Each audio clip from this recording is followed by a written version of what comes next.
प्राध्यापक दमक सर, सर्व उपस्थित शिक्षक, विद्यार्थी बंधूंनो आणि भगिनींनो, 11वी विज्ञानच्या विद्यार्थ्यांना त्यांच्याशी बोलावं आणि त्यांचं स्वागत करावं असं ठरलं होतं, परंतु तुमची ॲडमिशन प्रोसेसच इतकी लांब चालली की सगळी मुलं कॉलेजमध्ये दाखल होता होता थेट सप्टेंबर ऑक्टोबर महिना उजाडला, दिवाळीची लगेच सुट्टी आली आणि त्यामुळे तुमचं स्वागत करायला मला थोडासा उशीर झाला. तुम्ही ज्या कॉलेजमध्ये आलेला आहात, मला वाटतं तुम्ही इथली लायब्ररी पाहिली असेल. किती मुलांनी लायब्ररी पाहिली? मोठी लायब्ररी हात वर करा जरा. अजून दाखवलीच नाही. असं का बरं? मुलांना दाखवली, आर्ट्सच्या मुलांना दाखवली, कॉमर्सच्या मुलांना दाखवली, सायन्सच्या मुलांना लायब्ररी पाहायला मिळाली नाही.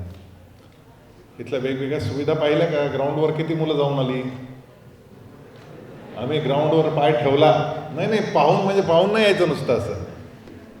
आम्ही ग्राउंडवर रनिंग केलं, 400 मीटरच्या ट्रॅकवर जॉगिंग केलं, ग्राउंडचा थोडा तरी वापर केला कधीतरी मागच्या महिन्यात 2 महिन्यात. हात वर करा.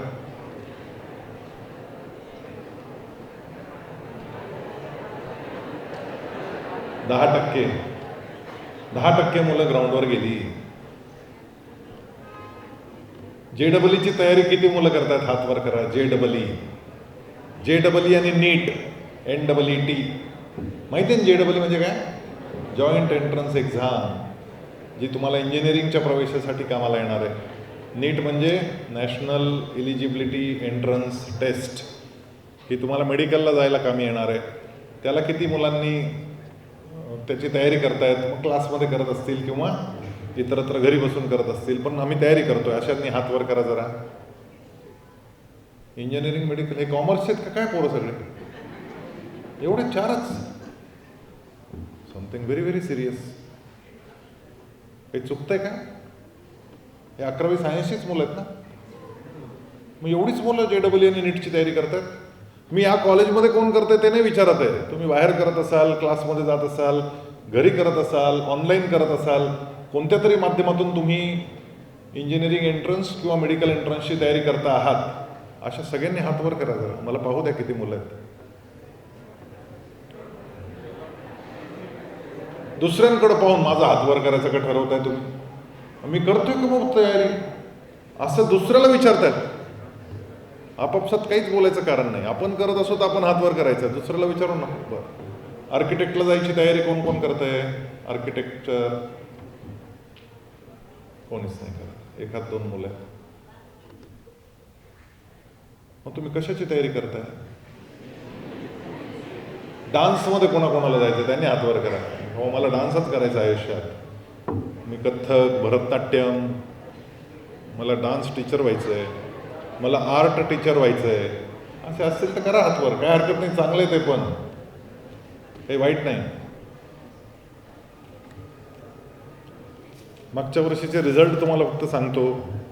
या कॉलेजमधून मागच्या वर्षी ज्या मुलांनी 90% वर मार्क मिळवली 12वीला, 466 पैकी 122 मुलं अशी होती ज्यांनी 90% जास्त मार्क मिळवले.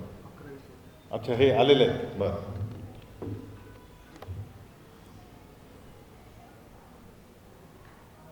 म्हणजे तुमच्यामध्ये बसलेल्या मुलांपैकी 122 मुलं अशी आहेत ज्यांना 100 पैकी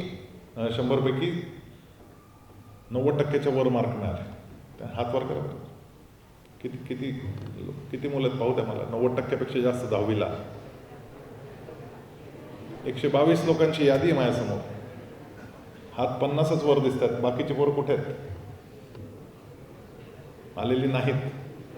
म्हणजे ते क्लासला ते घरी आहेत, ते येतच नाहीत कॉलेजला असं दिसतंय. बरोबर आहे का शिक्षक लोक?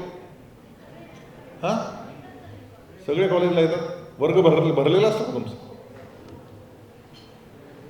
85% वर आणि 90% खालचे 143 आहेत. म्हणजे जवळजवळ 265 मुलं. 466 पैकी 265.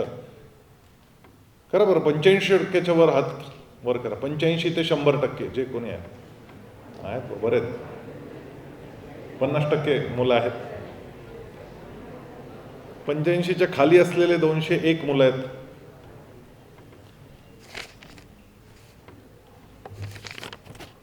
तुम्हाला पुढे काय करायचं आहे हे तुम्ही ठरवलंय का? सगळ्यांचं ठरलंय पक्का?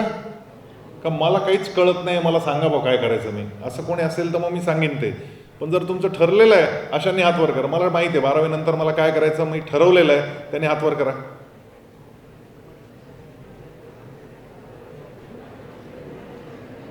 बऱ्याच मुलांचं ठरायचं आहे, हरकत नाही. मग मी सांगेन तुम्हाला काय करायचं. तुमच्यापैकी असे किती आहेत की ज्यांना असं वाटतं की मला इंजिनिअरिंगला जायचं, त्यांनी हात वर करा जरा. मला इंजिनिअरिंग करायचं, अजून तयारी सुरू केली नाही पण मला करायचं, हरकत नाही. सीईटीची तयारी करतोय मी असे कोण आहेत, त्यांनी हात वर करा. मी 12वी नंतरच्या सीईटीची तयारी करतो. Very good. आता बरोबर जमलं. मला मेडिकलला जायचं आहे अशी मुलं कोण आहेत, त्यांनी हात वर करा. मला मेडिकलला जायचं आहे. Very good. ठीक आहे, हात खाली करा. मला स्पोर्ट्समधून करिअर करायचं आहे, मला त्याच्याविषयी सांगा की स्पोर्ट्समधून काय करिअर करता येतं, जास्त पैसे कमवता येतील का मला स्पोर्ट्समधून, असं कोणाच्या मनात असेल तर जरा हात वर करा. स्पोर्ट्समधून करिअर. एक मुलगा आहे, 2, 3, 4. तुम्हाला यापूर्वी काही मेडल्स मिळालेले आहेत का? काहीच नाही. मग कशाला स्पोर्ट्स करायचं? शाळेत काहीच केलं नाही, केलं मेडल नाही मिळालं, मिळालं मग नाही का म्हटले आधी? कशात मिळालं? कबड्डी. Very good. अरे काय कबड्डीला चांगले दिवस आलेले आहेत सध्या प्रो कबड्डीमुळे. मागच्या मुलीने हात वर केला होता, तिने उभा राहा. हां, स्पोर्ट्समधून करिअर. काय तुला मेडल आहे का काही? रनिंगमध्ये आहेस. Very good. काही कुठे SGFIला गेली होती का? स्कूल लेवलवर. बरं. इकडे कोणीतरी हात वर केला होता, त्याने उभं राहा. हां, स्पोर्ट्स. रोप स्किपिंगमध्ये. Very good. तुला काही मेडल मिळालं आहे पूर्वी? कुठे मिळालं? रोप स्किपिंगमध्ये कोणत्या मॅचला गेला तू? हां, डिस्ट्रिक्ट चॅम्पियनशिपला गेला. कोणत्या शाळेत होतास? जाजू. ओके, ठीक. खूप छान करिअर आहेत. तुम्हाला जिकडं जायचं तिकडं जाऊ शकता आणि खूप चांगले तुम्हाला संधी तुमच्यासाठी उपलब्ध आहेत. पण आपल्याला माहीत पाहिजे आपल्याला कोणत्या गावाला जायचं. जर मला कोणत्या गावाला जायचं हेच माहीत नसेल तर घोटाळा होतो. आणि एकदा ठरलं की आपल्याला या गावाला जायचं आहे की मग कामाला लागावं लागतं. मी तुम्हाला एक चित्र आणलं दाखवायला. हे जरा चित्र आहे. याच्यात किती रेषा आहेत सांगा पटकन. किती रेषा आहेत? अवघड आहे. हे बघ किती वेळ लागला. बरं जा, इकडे किती रेषा आहेत सांगा. इकडे 16 आहेत. दिसल्या सगळ्यांना 16? इकडे पण 16च आहेत. पण त्या मोजता येत नव्हत्या. का नव्हत्या मोजता येत? कारण त्या अस्ताव्यस्त पडल्या आहेत. इकडे जरा टिपटॉप आहे, व्यवस्थित ठेवल्या आहेत, सरळ रेषेत ठेवल्या आहेत. त्यामुळे 16 पटकन मोजता आल्या. इकडच्या मोजता आल्या नाही, कारण या रेषा अस्ताव्यस्त पडलेल्या आहेत.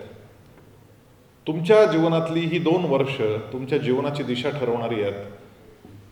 ती दिशा क्लिअर पाहिजेल आहे तुम्हाला, अशी की तुम्हाला ती अशी पाहिजेल आहे? कशी पाहिजे? अशी? अशी? नक्की? मग बोलूया या विषयावर. असं आहे की तुम्हाला जर हे करायचं असेल तर तुम्हाला हे माहीत पाहिजे की मग काय काय संधी आहेत मला. कारण तुमच्याकडे 85% जास्त मार्क असलेली 50% मुलं आहेत. त्यामुळे खूप संधी आहेत. तुम्ही जे ठरवाल ते करू शकाल अशी परिस्थिती आहे. कारण तुम्ही त्या टॉप मुलांमध्ये आहात की ज्यांना चांगले मार्क मिळालेले आहेत. याचा अर्थ तुमचा बुद्ध्यांक चांगला आहे. ज्याचा बुद्ध्यांक चांगला असतो त्यानं थोडीशी मेहनत केली की त्याला यश मिळतं. आता मुद्दा त्यातला हा आहे की यशाचं एक पिरॅमिड आहे. त्या पिरॅमिडमध्ये टॉप 20मध्ये जे असतात ना ते पळतात, उडतात. मधले 80% असतात, 60% मधले ते मिडिवोकर, म्हणजे चालून जातात. आणि खालचे जे 20% असतात बॉटमचे, त्या मुलांना मात्र खुरडत चालावं लागतं. त्यांना पळता येत नाही, उभं राहता येत नाही, चालता येत नाही. अशी मंडळी काही तयार होतात. तुम्ही इथे बसलेली जी मुलं आहात ती मला टॉप 20 मधली मेजॉरिटी मुलं दिसत आहेत की हे टॉप 20 मधले आहेत. ही स्पर्धा तुमची स्वतःशी आहे बरं का. तुम्हाला काही दुसऱ्याशी स्पर्धा करायची नाही आहे. तुमच्या वर्गातल्या दुसऱ्या हुशार मुलाबरोबर स्पर्धा नाही आहे.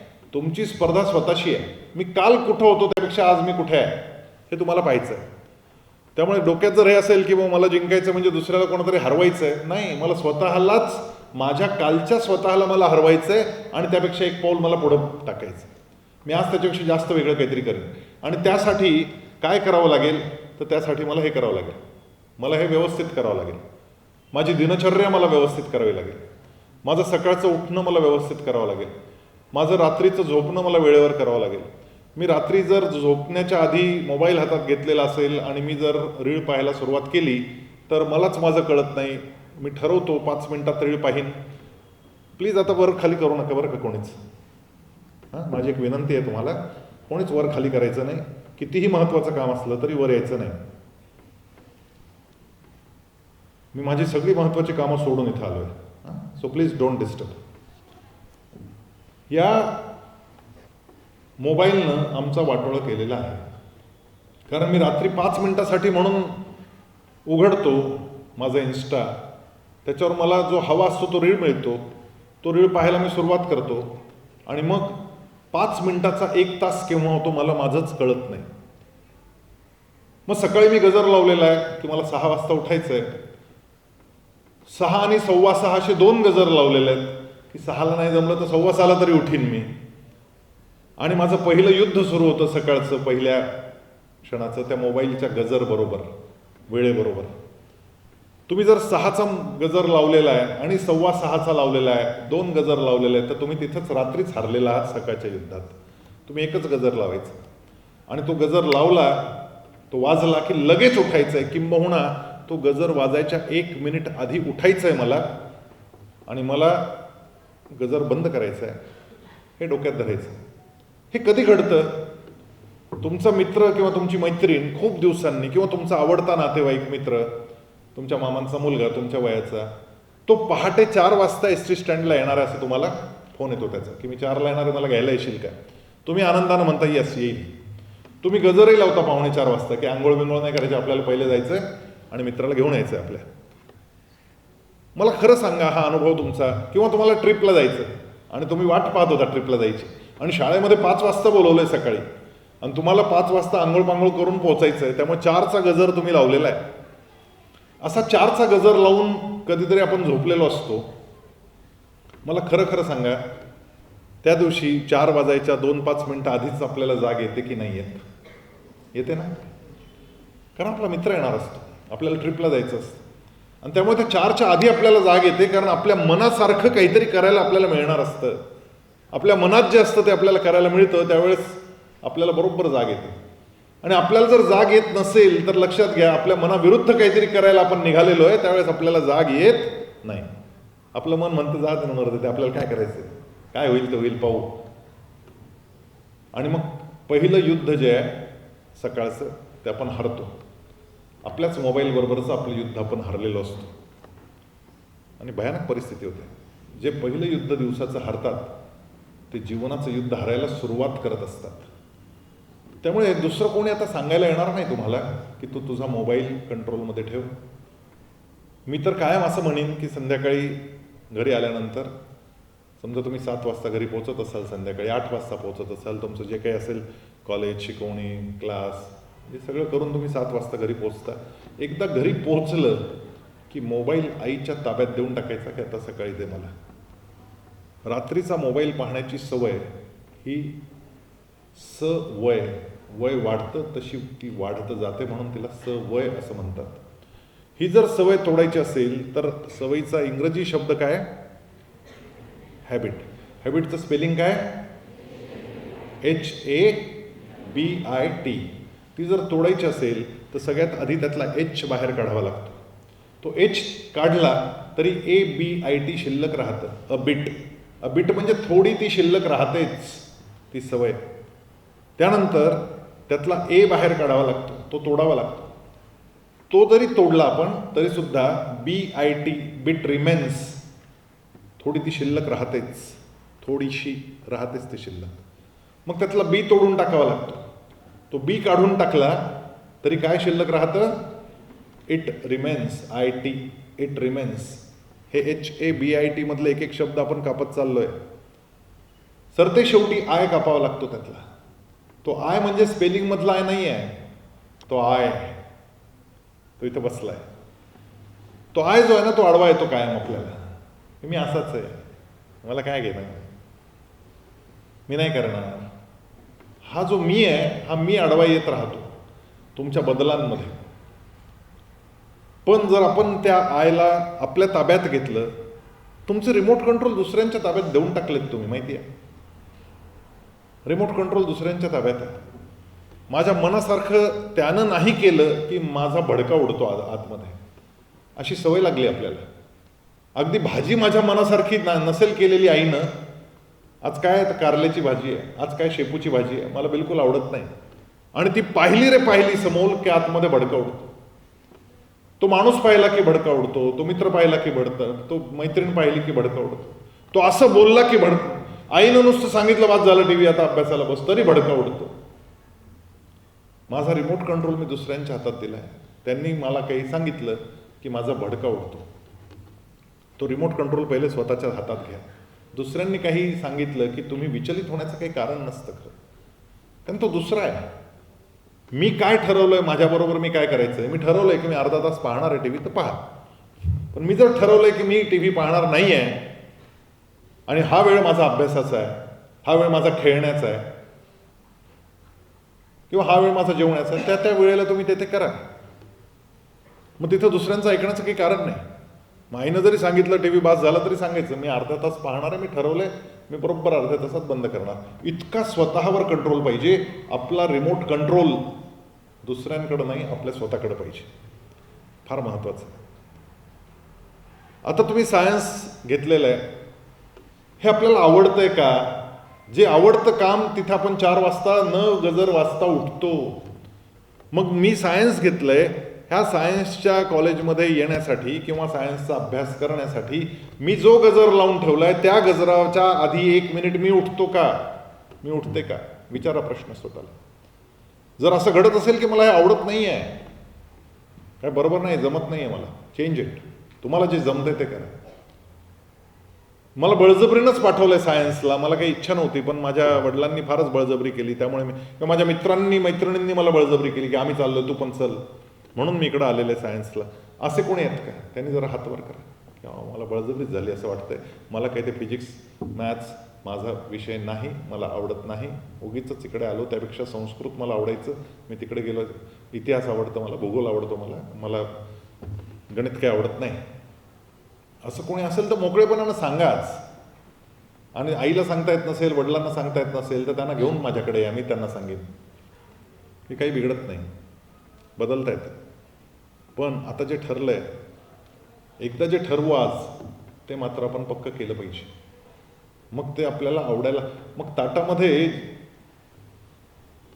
हे असेल तर मला आवडेल असं होण्यापेक्षा जे ताटात आहे ते मला आवडेल असा विचार करावा लागतो. काहीच बिघडत नाही. एखाद दिवशी शेपूची भाजी खाल्ली, एखाद दिवशी कारल्याची भाजी खाल्ली, काही बिघडत नाही. तसं काही गोष्टी न आवडता सुद्धा माझं भविष्य घडवणारी ही गोष्ट आहे, मला आता ही करावी लागणार आहे, त्यामुळे मला ती आवडलीच पाहिजे, असं करून आपल्याला त्या मार्गावर जावं लागतं. त्याला दमन असं म्हणतात. दमन, स्वतःच्या इच्छांना दाबून टाकणं, याला दमन म्हणतात. ते करूनही तुम्हाला यशप्राप्ती करता येते. म्हणून दमन ही दैवी गुणसंपदा असं म्हटलं गेलं. दानं दमश्च यज्ञश्च स्वाध्यायस्तप आर्जव. दान दमन करणं, यज्ञ करणं म्हणजे दुसऱ्यांसाठी काहीतरी करणं. दानं दमश्च यज्ञश्च स्वाध्याय, स्वतःचा स्वतः अभ्यास करणं, हे सगळे दैवी गुणसंपदा आहेत. 26 आहेत त्या दैवी गुणसंपदा.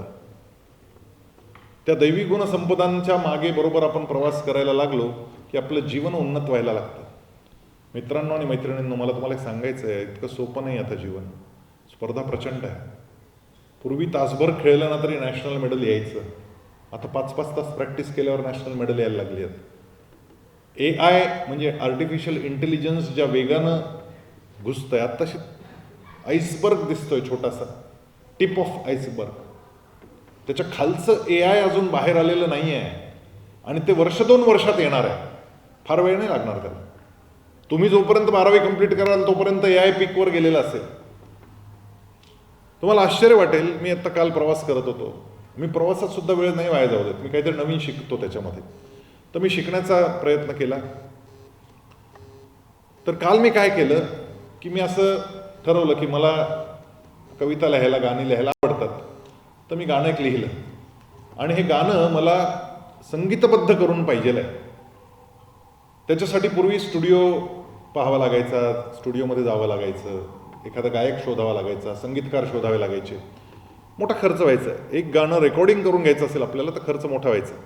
आता काय झालंय, आता इतकं सोपं झालंय की तुम्ही AIला सांगा की हे मी रचलेलं गाणं आहे आणि या गाण्याचं संगीत मला तयार करून द्या. 3 मिनिटात तुमचं गाणं तुम्हाला संगीतबद्ध करून मिळतं. कॅन यू बिलीव्ह दिस? अत्यंत सुंदर पद्धतीनं मिळतं.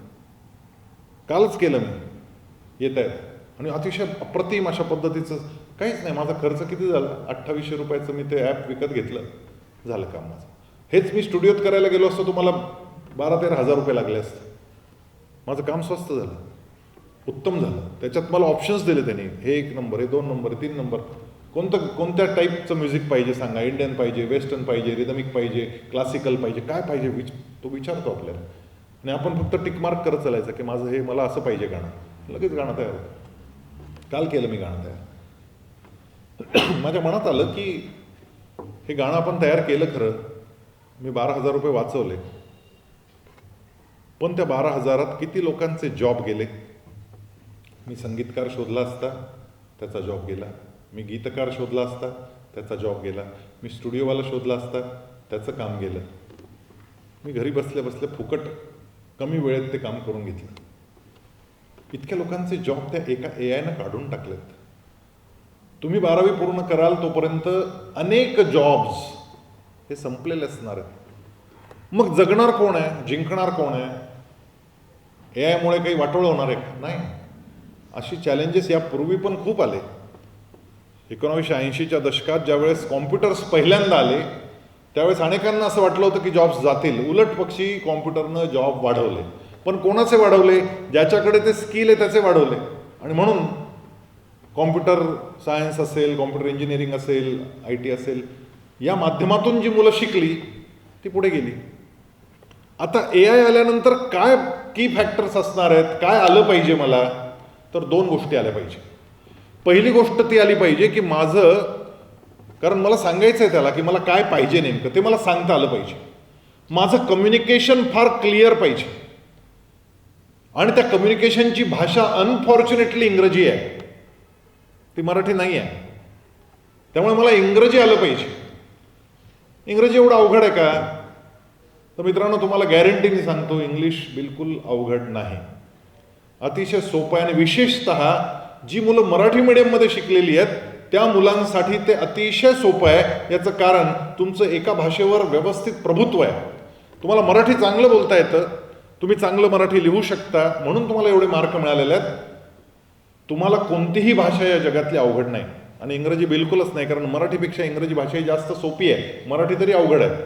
त्यात कर्मणी प्रयोगन, कर्तरी प्रयोगन, उभयान्वयी, अव्यय, काही केवढ्या भानगडी आहेत. इथं तसं काही नाही ना, फार सोपं कार्यक्रम आहे. मग त्याच्यासाठी काय करावं लागतं? मला नाही वाटत कॉन्फिडन्स, मी काय करू असा जो विषय आहे त्यामध्ये मला काय केलं म्हणजे इंग्रजी चांगलं जमेल, तर फक्त 10 पानं तुमच्याच अभ्यासाच्या पुस्तकाची, मग ते फिजिक्स असो, केमिस्ट्री असो, इंग्लिश असो, तुमचा जो विषय आहे त्या विषयाची 10 पानं तुम्ही रोज लाऊडली वाचली पाहिजे, म्हणजे मोठ्यानं वाचली पाहिजे. पुस्तक घ्यायचं आणि मोठ्यानं वाचायचं, चुकू द्या, काही बिघडत नाही. उच्चार चुकतील, चुकू देत. आपण चालायला शिकलो त्यावेळेस आपण लगेच उठलून चालायला लागलो का? 10 वेळा पडलो ना आपण. सायकल शिकलो त्यावेळेस आपण लगेच उठलून सायकल चालवली का? नाही, 10 वेळा पडलो आपण, खरचटलं. तसं 10 वेळा चुकणार आहोत आपण, काही बिघडत नाही. चुकूनच शिकतो माणूस. पण हे 10 पानांचं लाऊड रिडिंग तुम्ही मी पण मराठी मीडियममध्ये शिकलो, पण मी अनेक शाळा इंग्लिश मिडियमच्या आमच्या आहेत त्यात जात असतो, त्यावेळेस तिथल्या मुलांशी मला बोलावं लागतं, त्यावेळेस इंग्रजीतून बोलावं लागतं. अनेक वेळा कॉन्फरन्सेसमध्ये, सेमिनार्समध्ये जातो, इंग्रजीतून बोलावं लागतं, अगदी सहज बोलता येतं. अख्ख्या जगात हिंडत असतो, त्या हिंडत असताना मला तिथल्या लोकांशी इंग्रजीतून बोलावं लागतं, काहीही बिघडत नाही. कुठंच थांबत नाही. पण माझा कॉन्फिडन्स मात्र असला पाहिजे चांगला की मला जमतंय. हा कॉन्फिडन्स कुठून येणार आहे? हा कॉन्फिडन्स तुमच्या मित्रमैत्रिणींचे काही ग्रुप्स तयार करा आणि त्यांच्यासोबत तुम्ही इंग्रजीत बोलायला सुरू करा. चुकू देत, चुकलं तर चुकलं, काही बिघडत नाही. आणि समजा आपल्याला लक्षात आलं की याची चूक झाली तर दुरुस्त करून द्या त्याला जागीच. मग वॉच कधी म्हणायचं आणि वेअर कधी म्हणायचं हे आपल्याला जर कळालं तर आपण तशा पद्धतीनं ते केलं पाहिजे. आपण करेक्शन करून द्यावं. मुळात भूतकाळ, भविष्यकाळ आणि वर्तमान काळ हे 3 काळ समजले की इंग्रजी सहज बोलता येतं. त्याच्यासाठी 10 पानांचं लाऊड रिडिंग आणि आपल्या एका मित्रमैत्रिणीबरोबर कोणाबरोबर तरी इंग्रजीतून बोलणं एवढं सुरू करा आणि 3 महिन्यात तुम्ही पाहाल तुम्हाला चांगलं इंग्रजी जमायला लागलंय. फक्त 3 महिने लागतील, त्यापेक्षा जास्त नाही. त्याच्यासाठी वेगळं काहीच करायचं नाही. तुमचंच पुस्तक वाचायचं आहे तुम्हाला आणि तुमच्याच मित्राशी बोलायचं आहे तुम्हाला. ते तुम्ही रोजच करताय. त्याच्यासाठी वेगळा वेळ द्यायची सुद्धा गरज नाही आहे. इतकं सहज आणि सोपं आहे. पहिली गोष्ट, पुढचा जो काळ आहे त्यामध्ये पहिली गोष्ट तुमचं भाषेवरचं प्रभुत्व हे उत्तम पाहिजे. हा एक भाग पाहिला. आता दुसरी गोष्ट काय पाहिजे? तर दुसरी गोष्ट जी तुम्हाला पाहिजे ती म्हणजे तुम्हाला तुमचं स्वतःचं काहीतरी इन्व्हेन्शन, तुम्हाला तुमचं स्वतःच्या कल्पना या उत्तम पद्धतीनं मांडता आल्या पाहिजे. त्याचा विचार करता आला पाहिजे. जो उत्तम विचार करू शकणार आहे तो आर्टिफिशियल इंटेलिजन्सच्या जगामध्ये अव्वल ठरणार आहे. मला स्वतःचा विचार करता येतो. मला समाजाच्या माणसांच्या गरजा काय आहेत हे मला माझं कळतं. मला त्यातून शोधता येतं. आता फॉर एक्झाम्पल तुम्हाला एक सहज गंमत म्हणून सांगतो. ज्यावेळेस मी कॉलेजमध्ये तुमच्या एवढा होतो आणि मला दाढी यायला लागली त्यावेळेस मी ज्यावेळेस दाढी पहिल्यांदा केली त्यावेळेस टोपाज नावाचा एक ब्लेड होता. टोपाज. तो ब्लेड अगदी चपटा असायचा आणि त्याच्या 2 बाजूंना जी कडा होत्या त्या कडांना धार असायची बस. आणि त्याच्याने असं फावडा मारल्यासारखं ते दाढी खरडावी लागायची. त्याच्यानंतर जिलेट नावाचा एक ब्लेड आला. त्या जिलेट ब्लेडला 2 पाती होती. कारण टोपाजनी काय करावं लागायचं, एकदा केलं की थोडी जी राहिलेली दाढी ती परत साबण लावून परत खेचावी लागायची. म्हणजे 2दा दाढी करावी लागायची. म्हणजे वेळ जायचा ना, डबल वेळ वाया जायचा. डबल वेळ वाया जाणारा जो वेळ आहे तो वाचवण्याची कल्पना टोपाजला सुचली आणि टोपाजनी 2 ब्लेड असलेला एक रेझर बनवला. त्या रेझरनी पण त्यांनी काय आयडिया केली माहिती का? त्यांनी त्याची दांडी जी होती ती दांडी फिक्स करून टाकली. म्हणजे ब्लेड आणि दांडी फिक्स. म्हणजे महिनाभर दाढी केली की दांडीसहित ब्लेड फेकून द्यावा लागायचा. त्यानंतर टोपाजनी त्याच्यामध्ये अजून एक सुधारणा केली. दांडी वेगळी काढता येईल आणि ब्लेड वेगळा करता येईल असं केलं. त्यामुळे त्यांच्या दांड्या टिकल्या आणि ब्लेड बदलत राहिले. हे बदलत राहणं फार महत्त्वाचं आहे, नाही तर धंदा कसा चालेल? तुम्हाला माहिती आहे पूर्वी बल्ब ज्यावेळेस पहिल्यांदा तयार झाले कोणी आविष्कार केला विजेचा शोध? विजेचा शोध कोणी लावला? एडिसनने लावला. त्या एडिसनने पहिले बल्ब तयार केला. त्या बल्बच्या आतमध्ये एक तार लावली जाते. कोणती तार लावली जाते? टंगस्टनची तार. किती हुशार मुलं आहेत माझ्यासमोर. मला खूप आनंद होता. असं बोलतात ना मुलं त्यावेळेस. टंगस्टनची तार लावली. ती एवढी पक्की तार होती की तो बल्ब कधीच उडायचा नाही. जरा जाड तार होती ती. बल्ब कधीच उडायचा नाही. आणि बल्ब तयार करणाऱ्या ज्या कंपन्या होत्या त्यांनी एकदा बल्ब विकला की लाईफ टाईम गॅरंटी, कधीच उडणार नाही. फुटला तरच, तार तुटणार नाही याची गॅरंटी होती. मग सगळ्या कंपन्या एकत्र आल्या. त्यामुळे आपण एकदा बल्ब विकला की परत आपल्याला धंदाच येत नाही, कारण ते बल्ब जातच नाही ना, उडतच नाही. मग त्या सगळ्या कंपन्यांनी मिळून ठरवलं की ही जी आतली टंगस्टनची जी तार आहे ना ती पातळ करून टाका. त्यामुळे फ्लक्च्युएशन आलं व्होल्टेजमध्ये की ती तार उडाली पाहिजे, तुटली पाहिजे. ती तुटली की तो माणूस नवीन बल्ब खरेदी करायला बाजारात येईल, आपला धंदा वाढेल. काय कल्पक लोक होती, त्यांनी बदलून टाकलं ते. तुम्ही आपला 0चा बल्ब असतो ना तो फार लवकर नाही उडत, पण आपला 60चा 40चा बल्ब असतो ना तो 2-3 महिन्याच्यावर टिकतच नाही, तो उडतोच. थोडं फ्लक्च्युएशन झालं की लगेच उडतो तो. मग आपल्याला नवीन बल्ब आणावा लागतो. त्यांनी कल्पना लढवली. तशी या टोपाजवाल्यांनी अजून एक कल्पना लावली. तो म्हणे 2 कशाला, 3 ब्लेड लावा. त्यांनी 3 ब्लेड लावले. बरं ते असे हलते केले. ते हलते केल्यामुळं जखमा होणं बंद झालं. आणि मग त्याने जाहिरात केली, मक्खन जैसा फील. अरे मक्खन, मग माझ्यासारखा रोज दाढी करावी लागेल. मी लगेच गेलो मक्खन घेऊन याचाला मार्केटमधून. मग मी ते 3 ब्लेडवाला आणलं. पण त्या 3 ब्लेडमध्ये एक फार प्रॉब्लेम होता बरं का. त्यामध्ये मला मिशा आहे आणि माझ्या साईडला येणाऱ्या ज्या मिशांची बारीक बारीक केस आहेत ती पांढरी व्हायला लागली वयानुसार. ती मला काढायची असतात रोज, पण त्या 3 ब्लेडच्या ह्याच्याने काढायला गेलं की माझं चार्ली चॅप्लिनच व्हायचं. एवढं मधलंच राहायचं. हे इकडून कड उदारी, इकडून ओढाली तर ते अशी बारीक बारीक बारीक बारीक होत ती चार्ली चॅप्लिन सारखी व्हायला लागली. मी म्हटलं हे काहीतरी गडबड आहे राव. बरं ते बारीक करायला मला जायचं, मी सलूनमध्ये जायचो आणि त्याच्याकडून ते कोरून घ्यायचो तेवढं. आता तर दाढीची फॅशन आली, त्याला फारच कोरत बसावं लागतं. इकडून नीट कर, इकडून सरळ कर, इकडून गळा काप, सगळं नीट करा. तर या टोपाजवाल्यांनी त्याच्यामध्ये सोय केली. त्याने मागच्या बाजूला एक बारीक ब्लेड असा लावला की तो कोरीव काम करू शकतो. माझा प्रॉब्लेम सॉल्व्ह झाला. म्हणजे आता मला सलूनमध्ये जाऊन वेळ वाया घालवायची गरज राहिली नाही. त्याचा जॉब गेला, त्या सलूनवाल्याचं काम कमी झालं, पण माझं काम सोपं झालं की नाही. आणि मग ते एवढं महागडं ब्लेड, ते 100-125 रुपयाचं एक ब्लेड मी घ्यायला लागलो ना विकत. जो मी 5 रुपयाच्या ब्लेडवर पहिले फावडे मारायचो, तो 100 रुपयाचा ब्लेड घ्यायला लागलो. मी इन्व्हेन्शन त्या टोपाज कंपनीनं जे केलं त्याच्यामुळं, टोपाज नाही, कोणती, जिलेट कंपनीने केलं, त्याच्यामुळे टोपाज कंपनी संपली, खलास झाली. हे इन्व्हेन्शन ज्याला जमलं तो टिकणार आहे जगाच्या बाजारात. ज्याने इन्व्हेन्शन केलं नाही ते जाणार आहेत. पहिले एकदा आम्ही जेव्हा लहान होतो त्यावेळेस लॅम्ब्रेटा नावाची स्कूटर असायची, लॅम्ब्रेटा.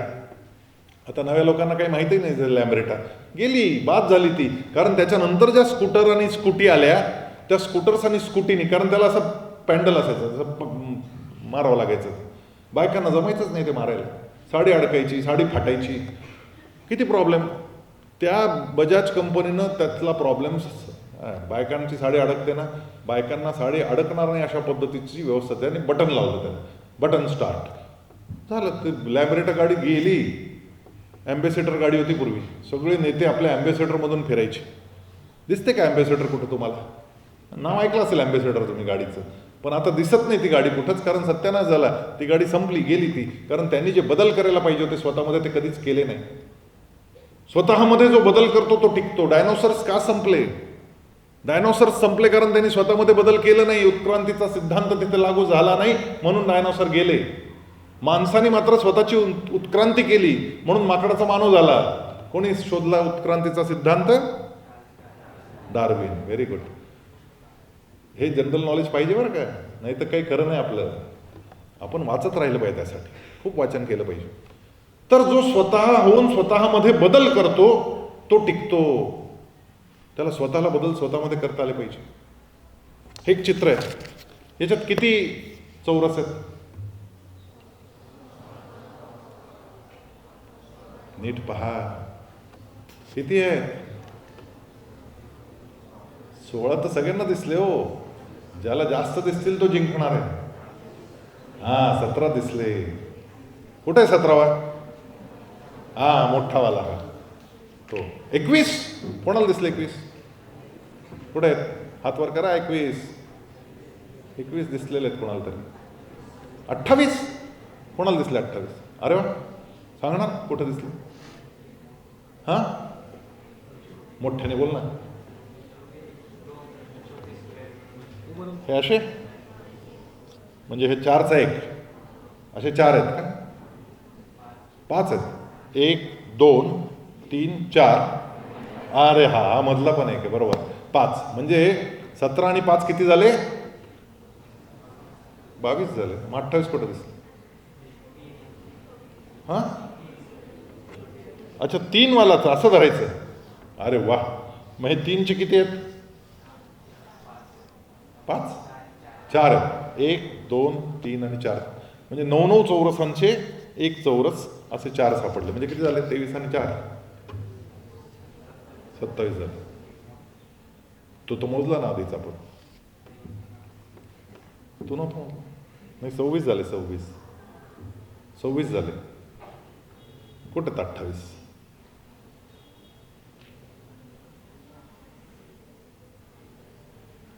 सव्वीस तुम्ही शोधले. 16 सगळ्यांना दिसले. मग 17वा दिसला. मग 4चे 4 दिसले. म्हणजे 17 आणि 4 21 झाले. मधला एक 22वा दिसला. आणि मग 9 चे 4 दिसले. हे 26 झाले. पण अजून आहेत. हां, कुठे आहेत हे मधले? हे हे इकडे इकडे, अरे क्या बात, टाळ्या वाजवायच्या सगळं. ही दृष्टी पाहिजे की हे वेगळे पण इथे आहेत. हे वेगळे ज्याला शोधता आले ना तो पुढे जाणार आहे. त्यामुळे अशा पद्धतीचे पझल्स, अशा पद्धतीच्या वेगवेगळ्या, आपण एकमेकांना मित्रांना हे पाठवले पाहिजे. कोडी हे सोडव, जमते का पहा. याला लॉजिकल थिंकिंग असं म्हणतात. आणि आता सगळे 12वीचे प्रश्न लॉजिकल थिंकिंगवर येतील. तुम्हाला लॉजिकल थिंकिंग करता आलं पाहिजे. आणि मला जमेल का? 100% जमणार, म्हणजे जमणार. कारण तुम्हाला 85पेक्षा जास्त मार्क आहेत, 80पेक्षा जास्त मार्क आहेत. तुम्हाला जमणार नाही तर कोणाला जमणार? जमलंच पाहिजे. अवघड काहीच नाही या जगात. जर मोदी काहीतरी करू शकतात तर आपण पण काहीतरी करू शकतो. कारण तो पण माणूस आहे, मी पण माणूस आहे. बरोबर आहे की नाही? का तो वरतून टपकला का? ब्रह्मदेवाने पाठवला का ब्रह्मदेव अवतीर्ण झाला का? नाही. त्यालाही 24 तास, मलाही 24 तास. मी माझ्या वेळेचं नियोजन कसं करतो आणि ते त्यांच्या वेळेचं नियोजन कसं करतात याच्यावर खेळ आहे सगळा. आणि मी स्वतःला काय समजतो, मी स्वतःला बुद्धू समजतो का? आपल्या समजण्यावर फार आहे बरं. आपण जर स्वतःलाच बावट समजत असतो तर काय उपयोग नाही. असतात काही काय स्वतःलाच बावट समजतात. मला काय, एक होता असा बावळोबा, त्याचं डोकंच फार दुखायला लागले दिवशी. बायकोला म्हणाले बरं, त्यांचं स्वतःच्या मनाने काही चालत नाही, तर दुसऱ्यांच्या विचाराने चालतात बावळोबा. मग त्याला काही झालं की तो बायकोकडे जायचा. बायकोला, अगं माझ्या डोक्यातलं दुखतं, काय करू? म्हणे चेपून देऊ का? नाही म्हणे, तू चेपून दिलं पण काही झालं नाही, मग आता काय करू? मग डॉक्टरकडे जा. हां म्हणे, मी तेच विचार करतो, डॉक्टरकडे जाऊ. पण कुठं जाऊ? गावातल्या डॉक्टरकडे जाऊ का शहरात जाऊ? म्हणून तुम्ही आज जाणारच आहे म्हणे बाजाराला, तर मग शहरातच दाखवा, चांगल्या डॉक्टरला दाखवा. हां म्हणे, मी पण तसाच विचार करत होतो, मी जातो शहरात. मग आला शहरामध्ये. शहरात आल्यावर गेला डॉक्टरकडे. डॉक्टरकडे गेल्यानंतर डॉक्टरला म्हटलं, डॉक्टर माझं डोकं लई दुखतं. डॉक्टर म्हणे जीभ दाखवा. जीभ दाखवली. जीभ दाखवली, नाडी तपासली, सगळं चेक केलं, स्टेथोस्कोप लावला. म्हणे काही नाही. 2 गोळ्या लिहून दिल्या, या घ्या म्हणतो 2 गोळ्या. त्याने विचारलं, डॉक्टर एकदम घ्यायच्या 2 गोळ्या का एक एक करून घ्यायचे ते सांगा पाहिजे नीट. डॉक्टर म्हणे एक एक करून घ्यायच्या, एकदम नाही घ्यायच्या, नाही तर नरड्यात अडकतील. एक एक खायची. जेवताना खा म्हणा. जेवताना म्हणजे जेवणाबरोबर खायची का? नाही नाही म्हणे, जेवणाबरोबर नाही खायची. म्हणजे चावून खायची का गिळायची? नाही नाही, गिळायची. पण डॉक्टर ते जेवायच्या आधी का नंतर? डॉक्टर म्हणे नंतर. जेवण झाल्यानंतर मग गिळून घ्यायचे पाण्याबरोबर. पाण्याबरोबर?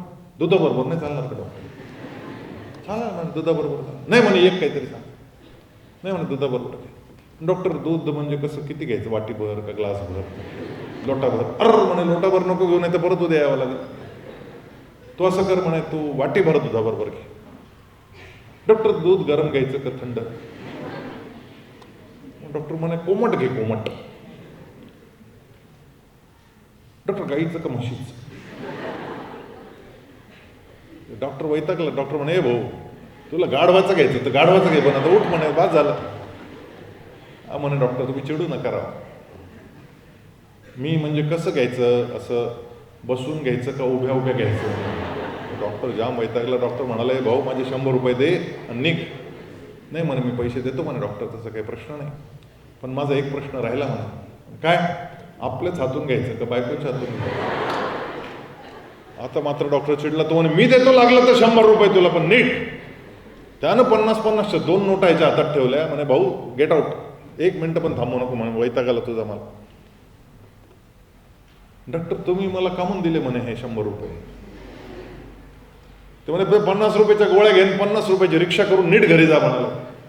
नाही डॉक्टर म्हणे मला तुम्ही कशाला पैसे देता? अरे जाऊ दे म्हणे, जा आता जा. हा बाहेर आला आणि दरवाजातच उभा राहिला बराच वेळ. आणि मग दुसरा पेशंट बाहेर आल्याबरोबर हा परत आत गेला. तो डॉक्टर शेवटचं आहे म्हणे काय? कोणते 50 रुपये ते मेडिकलवाल्याला देऊन, कोणते 50 रुपये रिक्षावाल्याला देऊन? आता काय करावं अशा लोकांचं? हे बावळोबा स्वतःच्या मनानं काहीच करणार नाही, सगळं दुसऱ्यांना विचारणार. आतमध्ये विचारा आम्हाला काय करायचंय, दुसऱ्यांच्या मनाने नाही चालायचं. मला स्वतःला विचारावं लागेल मला काय आवडतं करायला. आणि जे तुम्हाला करायला आवडेल ते करा. मित्रांनो, अनेक घटना सांगेन मी तुम्हाला. एक आई माझ्याकडे यायची 9वीला असताना, तिचा मुलगा 9वीला होता. मला येऊन म्हणायची, माझ्या पोराला मॅथ्स जमत नाही, हा काय करेल, हा 10वी पास होणार नाही, सर तुम्ही काहीतरी करा. मी त्या बाईला म्हणायचो, अगं तो किती चांगलं चित्र काढतो, त्याचं चित्र आपल्या आर्ट एक्झिबिशनमध्ये लागलं, सगळ्यांनी त्याची तारीफ केली, त्याला बक्षिसं मिळाली. तर चित्राने कुठं पोट भरतं का म्हणे, त्याला मॅथ्स जमलं पाहिजे. म्हटलं ना, काय काळजी करू, पास होईल. 10वीला परत आली, डोकं आपटून घेत, अहो प्रिलिम झाली म्हणे, प्रिलिममध्ये याला मार्क नाही. अहो म्हटलं थांबा जरा, आम्ही करतोय प्रयत्न सगळं, तुम्ही होईल, चित्र सांगा. आज चित्राचं काय घेऊन बसले म्हणे तुम्ही सारखं आलं की चित्र काढता म्हणे, ते चित्राने काय पोट भरणार त्याचं. अहो म्हटलं भरतं आजकाल पोट, तुम्ही नका काळजी करू. त्या पोराला 91% मार्क पडले बरं का. त्याला मॅथ्समध्ये कमी पडले, त्याला 70-75 होते, पण बाकीच्या विषयांमध्ये एकदम टॉपला होता तो पोरगा. मग आली परत आई, त्यामुळे मार्क बरे पडले, पण आता पुढं काय करायचं. तर म्हटलं आता पुढं काही नाही, याला चित्रकारच करायचं आपल्याला, डिझायनर करू आपण याला. हो डिझाईननी कुठं पोट भरतं. अहो म्हटलं भरतं, त्याला घाला म्हटलं इकडे कॉमर्सला. तो कॉमर्सला आला, तिथं चित्रकलेची त्याने तयारी केली. त्यानं लिहून ठेवलं होतं, स्वतःच्या स्मार्ट गोलचं शीट तयार केलं होतं. स्मार्ट गोल, स्मार्ट म्हणजे काय, एस फॉर स्पेसिफिक, स्पेलिंग काय स्मार्टचं, एम फॉर मेजरेबल, त्याच्यानंतर काय तो ए फॉर अचिवेबल, त्याच्यानंतर काय तो आर फॉर रिलेव्हंट म्हणजे स्वतःशी निगडीत. यांनी हे केलं की मी हे करीन असं नाही, मी काय करीन एवढंच लिहायचं आहे.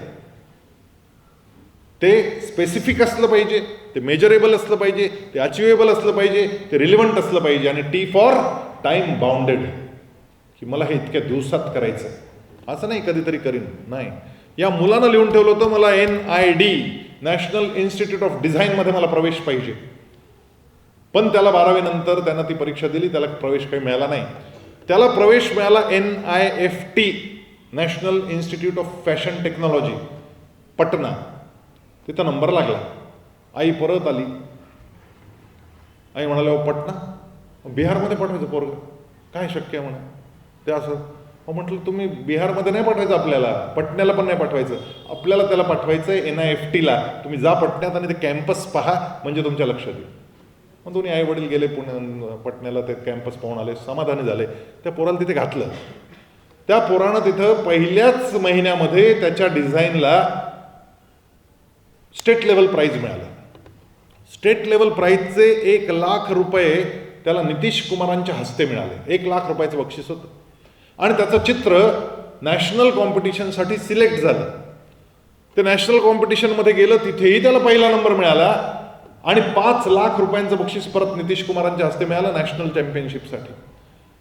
त्यानंतर त्याची पुढची कॉम्पिटिशन दुबईला होती. त्याच्या आधी त्याला देशभरातल्या अत्यंत उत्तम दर्जाच्या डिझायनर्स बरोबर काम करायची 1 महिना संधी मिळाली.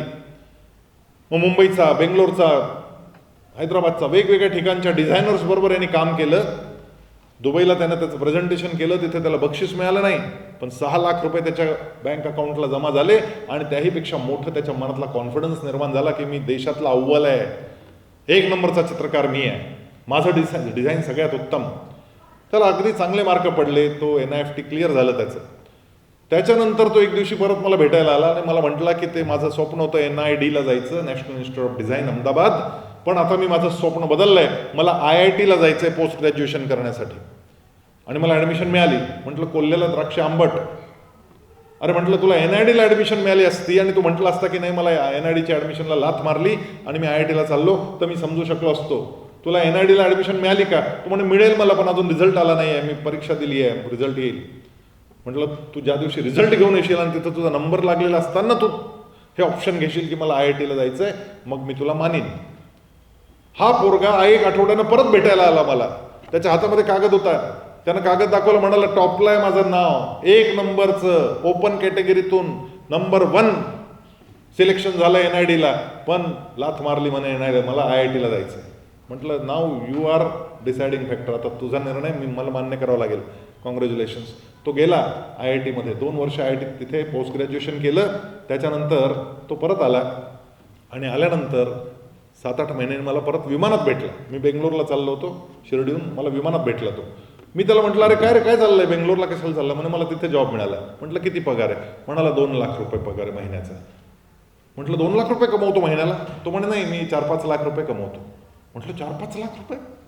म्हणजे काय करतो तो, म्हणे त्या गुवाहाटीच्या IITनं मला फॅकल्टी म्हणून घेतलेलं आहे आणि माझे ऑनलाईन लेक्चर्स ते आयोजित करतात, त्याचे 1 लाख रुपये मला महिन्याचे मिळतात आणि मी काही फ्रीलान्स काम करतो त्याचे 1-2 लाख रुपये मला मिळतात. 4 ते 5 लाख रुपये महिन्याला मी आता कमावतो. इंजिनियर तरी एवढा कमावतो का? इंजिनिअरिंगची जॉईनिंग सॅलरी काय आहे? 20-25 हजार रुपये. डॉक्टर तर वयाच्या 29-30व्या वर्षापर्यंत शिकतच राहतो, मग कुठंतरी त्याची लाईन लागते. हा चित्रकार होता, चित्रकारितेतून त्याला डिझायनिंगचा जॉब मिळाला. त्यामुळे आतमध्ये काय ते महत्त्वाचं आहे. तुम्ही नंबर 1 टॉपला कसं जाल त्या पिरॅमिडच्या, ते जास्त महत्त्वाचं आहे. मला हे जमणार नाही हे डोक्यातून काढून टाका. एक पोरगं होतं 5वीचं, त्या 5वीच्या पोरानं मला एक प्रश्न विचारला. तो म्हणाला मेणबत्ती पेटवायची काय काय लागेल? म्हटलं काय, काड्याची पेटी लागेल, त्याच्यामध्ये काडी असली पाहिजे, मेण पाहिजे, वात पाहिजे, काडी पेटवायची इच्छा पाहिजे मनामध्ये, आणि हवा नसावी, ऑक्सिजन पाहिजे, असं काय काय बरंच सांगितलं मी त्याला. तो म्हणाला नाही नाही ह्याच्यापेक्षा जास्त महत्त्वाचं काहीतरी ते सांगा. मी त्याला म्हटलं याच्यापेक्षा काय महत्त्वाचं आहे तुम्हाला, काही सांगायचं सांगा, काय पाहिजे? प्रकाश. प्रकाश मेणबत्ती देणार आहे, अंधार असला पाहिजे म्हणजे प्रकाश दिसेल असं सांगता येईल. तर मी सांगितलं अंधार असला पाहिजे, अजून हात पाहिजे हे धरायला, अजून काय पाहिजे? डोळे पाहिजे नेम धरायला, नाही तर मेणबत्ती इकडं मारले तर काय होईल, त्यामुळे डोळे पाहिजे. सगळं सांगून झालं, पण ते पोरगं काय ऐकेना. ते म्हणे नाही नाही सगळ्यात महत्त्वाचं राहिलं सर म्हणाले, सांगा. अरे म्हटलं बाबा तूच सांगून टाका आता.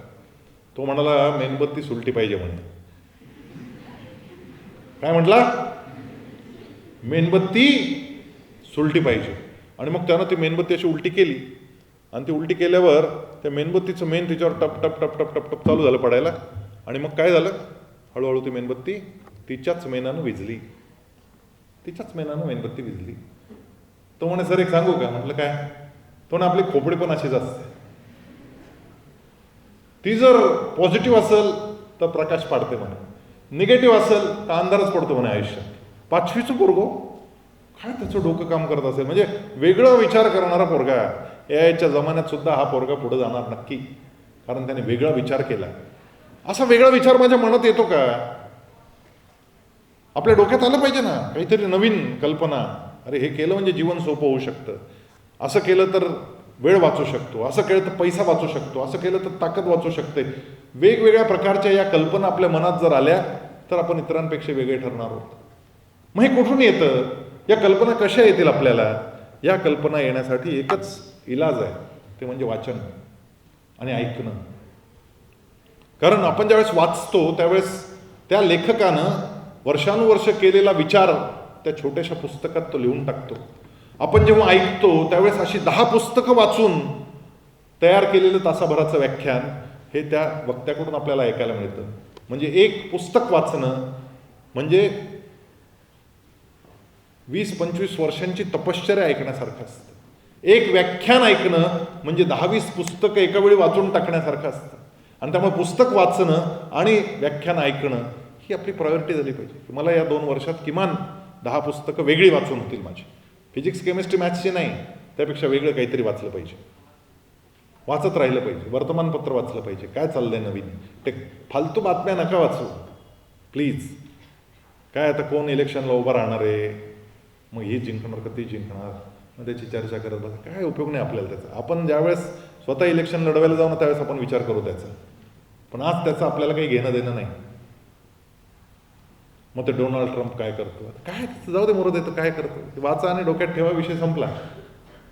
फालतूच्या बातम्या बिलकुल वाचणं बंद करा. निगेटिव्ह बातम्या तर बिलकुल वाचायचं. ते निगेटिव्ह बातम्या वाचल्या की आपलीच मेणबत्ती उलटी होते.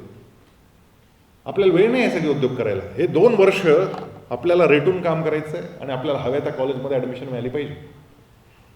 आणि परमेश्वरानं ते सगळं आपल्याला दिलेलं आहे. तिथे काय दिसतं तुम्हाला? काय? हां अरे काय पटकन सांगा. हां काय दिसलं? इकडं मेणबत्तीचे डाग पडले, इथं शाईचा डाग पडला, है ना, है ना. एवढा मोठा पेपर आहे त्याचं काय? हा पेपर दिसतच नाही, काय दिसतं? डाग दिसतो. अरे एवढा मोठा पेपर आहे, तो दिसत नाही, मला बारीकसा डाग का दिसतो? आपल्यात पण असते काहीतरी कमतरता, आपण त्याच्यावरच फोकस करणार आहे का? बाकी एवढ्या 100 चांगल्या गोष्टी दिल्या ना, त्याच्यावर आपण विचार करणार आहोत की नाही? आपण आपल्या जीवनात घडलेली एकच निगेटिव्ह काहीतरी घटना असते आणि तेच घेऊन बसतो डोक्यात. माझं असंच झालं. एकदा आलो तुम्ही फेब्रुवारी महिन्यात इथे, ते वेगळे वेगळे डे असतात त्या महिन्यात. व्हॅलेंटाईन डे, परत ते असं chocolate day, rose day, friendship day, काहीतरी डे असतात.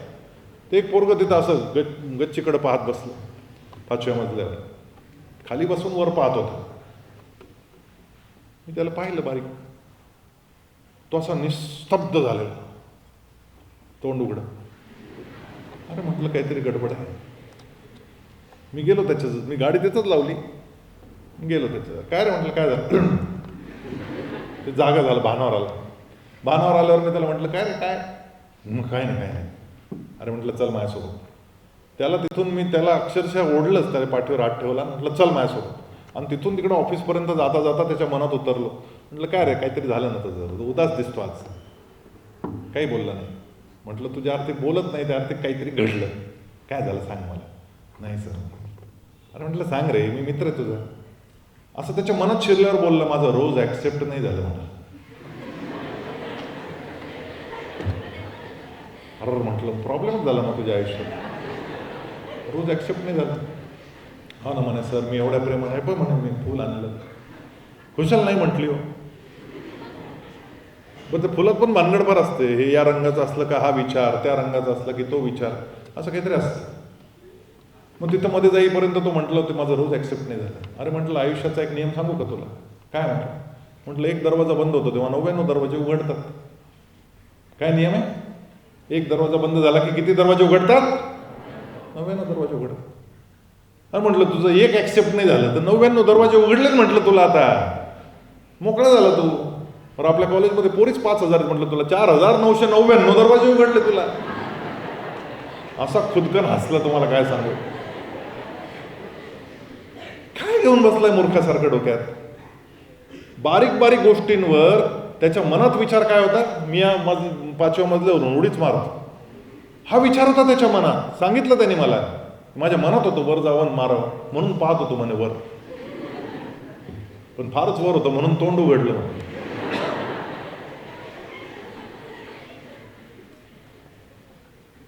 बारीक सारीक गोष्टींवर आपण आपल्याला खोपडी उलटी करतो आणि मेणबत्ती विझवतो आपण आपली. हे बिलकुल नाही झालं पाहिजे. आणि इतकं सहज करतो आपण की आईनं नाही म्हटलं, वडिलांनी नाही म्हटलं की तुला नाही मिळणार हा मोबाईल यावर्षी, तुला नाही मिळणार स्कूटी यावर्षी, लगेच आपलं उद्विग्नता येते. हे सगळ्यांच्या बाबतीत घडतं बरं का, असं नाही आहे काही की फक्त तुमच्याच बाबतीत घडतंय. तुम्हाला काय वाटतं माझ्या बाबतीत कधी घडलं नाही? मी जेव्हा 12वीला शिकत होतो पुण्याला FYला, त्यावेळेस तर मोबाईल काय नव्हते, लँडलाईन पण नव्हता. कारण मी 3ऱ्या मजल्यावर राहायचो, तर खालून आवाज येईपर्यंत खाली उतरेपर्यंत लाईन गेलेली असायची, फोनच लागायचा नाही. ट्रंक कॉल लावायला लागायचे, तासन तास वाट पाहावी लागायची. त्यामुळे आम्ही पत्र लिहायचो, वडील आम्हाला पत्र लिहायचे, आम्ही त्यांना उत्तर लिहायचो. माझं अक्षर इतकं गबाळ होतं की विचारता सोय नाही. एकदा त्यांनी लिहिलं मला, अरे तुझं अक्षर म्हणे असं वाटतं झुरळच बुडवला शाईमध्ये आणि दिला सोडून कागदावर, असं अक्षर आहे म्हणे तुझं. तू जरा चांगलं अक्षर काढायला शिक. तिथं आप्पा बळवंत चौकात जा, तिथून कित्ता घेऊन ये आणि त्याच्यावर लिही. एका ओळीत बरोबर सरळ रेषा मारता आल्या पाहिजे. मराठी लिहित असताना शिरोरेषा सरळ असेल तर अक्षर सुंदर दिसायला लागतं. एका आकाराचा अक्षर काढायचा प्रयत्न कर. आणि सगळ्यात महत्त्वाचं म्हणजे समास सोडत जा. आणि समास सोडल्यानंतर पुढच्या बाजूला ज्यावेळेस लिहायचं आहे त्यावेळेस बरोबर 6च शब्द आले पाहिजे, इतकंच लिहायचं. 7वा शब्द सुद्धा लिहायचा नाही एका ओळीत, तर तुझं अक्षर सुंदर होईल. तुझा आणि आप्पा बळवंत चौकातून कित्ता घेऊन महिन्यात अक्षर सुधरेल. मी प्रयत्न केला, तुम्हाला सांगतो, फर्स्ट इयरमध्ये असताना प्रयत्न केला आणि माझं अक्षर मोत्यासारखं करून घेतलं. आजही मी लिहितो ना, माझं अक्षर मोत्यासारखं आहे. पण त्यासाठी महिनाभर मी प्रॅक्टिस केली, प्रयत्न केला होता. इथं म्हणजे एक्झामिनर पेपर वाचतोय, तपासतोय, त्याला कळतच नाही लिहितो काय. आणि हाही मुद्दाम असंच लिहितो कारण त्याला काय लिहायचं हेच माहीत नसतं. त्यामुळे तो असंच गुळगुळ गुळगुळ काहीतरी लिहितो. पिक्चर पाहतो, स्टोरी ऐकतो आणि तिकडं लिहितो स्टोरी. एकदा माझ्या वडिलांना मी पत्र लिहिलं, म्हटलं मी 18 वर्षाचा होतोय, माझा वाढदिवस आला, आता मला मोटरसायकल पाठवा, किती दिवस सायकलीवर फिरायचं. आणि मला माहीत होतं एवढी मोठे कारखानदार माणूस आहे, 2-2.5 हजार लोक काम करतात, मोटरसायकल म्हणजे किस झाडकी पत्ती. तिकडं आकुर्डी नावाचं पुण्याच्या जवळचं एक गाव आहे, तिथं बजाजचं शोरूम होतं. त्या शोरूममध्ये बजाज कावासाकी त्या काळी फार फेमस गाडी 18,000 रुपयात मिळायची त्या काळात. 18,000 फक्त. आता ती 1,00,000-1.25 लाखात मिळते. कितीला मिळते बजाजची? त्यावेळेस 18,000 मिळायची. मी ते कोटेशन घेऊन आलेलो, ते कोटेशनही पाठवलं होतं की असं असं आहे, तुम्ही या नावाचा DD काढून पाठवा. त्यावेळेस DD काढावं लागायचे, ऑनलाईन ट्रान्सफर वगैरे भानगड नव्हती, DD लागायचं, डिमांड ड्राफ्ट. आणि आपण सगळ्या हॉस्टेलमध्ये सगळ्यांना सांगून बसलो आपली गाडी येणार असा. आणि बरोबर वाढदिवसाच्या दिवशीच पत्र आलं. पत्र आलं, मला इतका आनंद झाला. बरं, आमचे रूममेट म्हणजे सगळे वाह्यात होते, त्याला आला आला चला गाडी लेणे का जाणे का, सगळं ठरलं होतं बरं का. म्हणजे कोणाच्या मागं बसून जायचं, कोणाला मागं बसून आणायचं, सगळं ठरलं. आणि त्या उत्साहात ते उघडलं पाकिट, आतमध्ये पाहिलं, DDच नव्हतं आत. मला वाटलं आपलं पण बजाजचं शोरूम आहे, तू कशाला तिकडे एवढा त्रास घेतो, इकडूनच तुला बजाज कावासाकी पाठवतो असं लिहिलं असेल म्हणून मी उत्साहानं पत्र बाहेर काढलं. पत्र बाहेर काढल्यानंतर त्याच्यात काय लिहिलं होतं माहिती आहे? प्रिय संजय, अनेक उत्तम आशीर्वाद. तू 18 वर्षाचा झालास, आता तू सज्ञान झाला, तुला मतदानाचा अधिकार मिळाला, मला खूप आनंद झाला, तुझं अभिनंदन. पण तुझं कॉलेज आणि तुझं हॉस्टेल एकाच कॅम्पसमध्ये असताना तुला मोटरसायकलची गरज का भासावी हे काही मला कळालं नाही. पण तुमच्या कॉलेजमध्ये पोहण्याचा सुंदर तलाव आहे, त्या तलावात तू सकाळ संध्याकाळ दोन्ही वेळेस पोहायला जात जावंस अशी माझी मनापासून इच्छा आहे. व्यायाम करत राहिलं पाहिजे, त्यानं शरीराचं सामर्थ्य वाढतं, ती शारीरिक क्षमता तू वाढवावीस. त्यासाठी तुझ्या वाढदिवसाला त्या स्विमिंग पूलची जी काही लाईफ मेंबरशिप असेल ती मी तुला देईन. तू सकाळ संध्याकाळ पोहायला जात जा, चौकशी कर, मला रक्कम कळव, तितकी रक्कम मी तुला पाठवून देईल.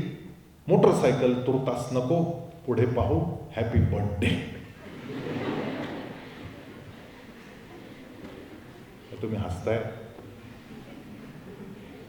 मला त्या दिवशी कळालं आपलं आडनाव मालपानी काय.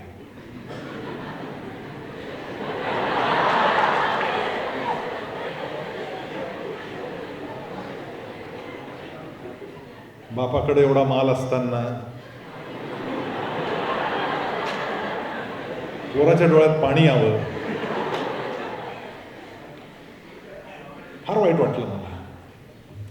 खूप आत्वातत्व बोललो मी. आईला सांगितलं, काय उपयोग नाही म्हटलं, है पण छातीवर घेऊन जाणार आहेत असा शब्द वापरला नव्हता. छातीवर घेऊन जाणार आहे एवढे पैसे, पोराला मोटरसायकल देत आहेत. आणि आत ऐकू जाईल इतक्या जोरात म्हटलं मी आईला. मी आलो होतो इथं लगेच त्याच्यानंतर तडकाफडकी. आणि आईला म्हटलं मी येणारच नाही, जा मी आता चाललो. आई म्हटली, अरे असं कसं बोलतो. तेवढ्यात आतून आवाज आला, जाऊ दे त्याला. आपला शेवटचा ब्रह्मास्त्र असलेला बाण सुद्धा वाया गेलेला आहे. येण्याचे मार्ग पण आपण कापून टाकलेले आहेत, जसे त्या तानाजीनं कापून टाकले ना, सिंहगडावरून परत मागे जायचे दोरच कापून टाकले. तसं माझे यायचे मार्ग बंद होणार होते. मग तेवढं काय म्हटलं, अरे असं मनावर नसतं घ्यायचं, आता दिवाळीला ये. म्हटलं ठीक आहे, आता तू एवढं म्हणतेच तर येईल.